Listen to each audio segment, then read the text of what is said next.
उस सितमगर की मेहरबानी से दिल उलझता है जिंदगानी से। नमस्कार, मैं शशिकांत सिंह आने आज एक बार फिर उपस्थित हूँ आपके अपने चैनल आने के पोट्री एपिसोड के अगले भाग में।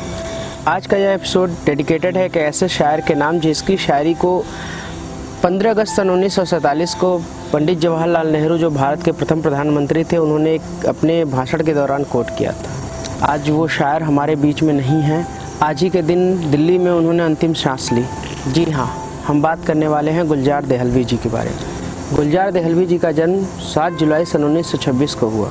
इनका पूरा नाम आनंद मोहन जुत्सी था। इनकी शायरी में हमें गंगा जमुनी तहजीब की झलक देखने को मिलती है। इसकी पहली झलक आप लोगों के बीच में रखना चाहता हूँ। उम्र जो बेखुदी में गुजरी है, बस वहीं आगही में गुजरी है।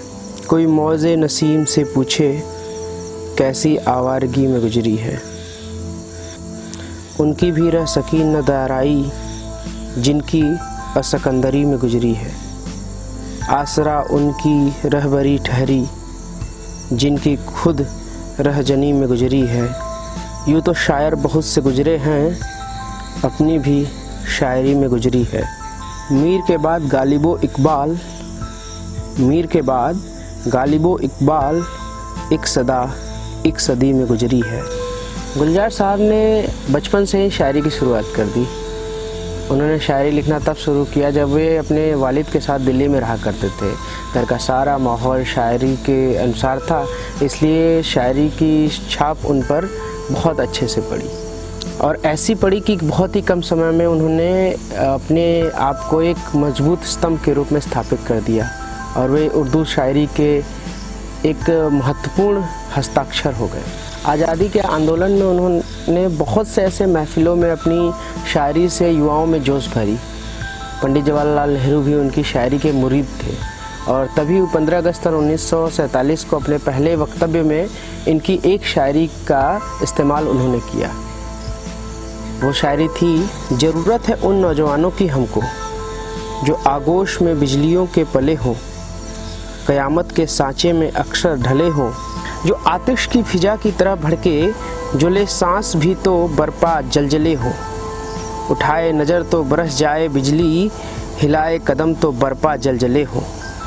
ज़रूरत है उन नौजवानों की हमको। गुलजार साहब ने दिल्ली विश्वविद्यालय से BA, MA तथा LLB की पढ़ाई पूरी की।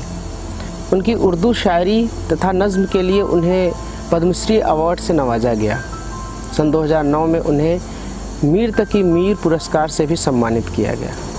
वैसे तो गुलजार साहब का संबंध कश्मीर से था, लेकिन वर्तमान समय में वह दिल्ली के नोएडा में रहा करते थे। उर्दू की दुनिया में देहलवी साहब का महत्वपूर्ण हस्तक्षेप रहा है।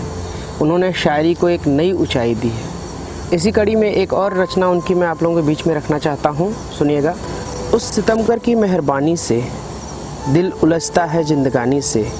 खाक से कितनी सूरतें उभरी, धूल तक नक्श कितने पानी से। हमसे पूछो तो जुल्म बेहतर है इन हसीनों की मेहरबानी से। और भी क्या क़यामत आएगी, पूछना है तेरी जवानी से। दिल सुलगता है अश्क बहते हैं, आग बुझती नहीं है पानी से। हसरते उम्र जावेदा लेकर जा रहे हैं साराए फानी से। हाय क्या दौरे ज़िंदगी गुजरा, वाक़िए हो गए कहानी से। और कितनी खुश फहमियों से बूत तोड़े तूने गुलजार खुश बयानी से। तो दोस्तों, ये थे गुलजार देहलवी साहब, जिनकी कविताओं जिनके बारे में हमने आपसे बात की। वैसे तो कोरोना ने हमसे बहुत कुछ छीन लिया है, लेकिन सबसे ज़्यादा आघात उर्दू जगत को तब मिला जब आज गुलजार देहलवी साहब हमारे बीच में नहीं रहे। आज 94 साल की उम्र में उन्होंने दिल्ली में आखिरी सांस लिया। इस छोटे से वीडियो के माध्यम से हम आज गुलजार देहलवी साहब को विनम्र श्रद्धांजलि देते हैं और ये आशा करते हैं कि वो जहाँ भी होंगे उनकी आत्मा को शांति मिलेगी। हम एक नए एपिसोड और एक नए शायर, एक नए कवि के साथ उपस्थित होंगे। तब तक के लिए नमस्कार।